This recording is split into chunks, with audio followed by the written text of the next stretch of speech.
কবিতাৰ শিৰোনাম এজোপা গোলাপ। কবি হীৰেণ ভট্টাচাৰ্য।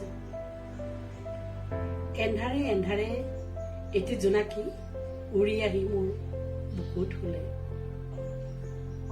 তোমাৰ কথা ভাবিলে আকাশত নিৰলে এটি তৰা ফুল ফুলে।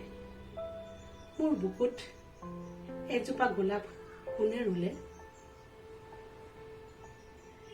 তেজত এটোপাল আঁতৰ ঢালি হৃদয় কোনে চুলে?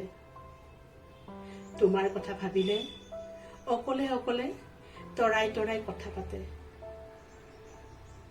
গোলাপৰ পাহে পাহে জোনাকীৰ জাক জ্বলে। মোৰ তেজৰ কোহে কোহে। মোৰ বুকুত এজোপা গোলাপ কোনে ৰুলে? মোৰ বুকুত এজোপা গোলাপ কোনে ৰুলে? মোৰ বুকুত এজোপা গোলাপ কোনে ৰুলে?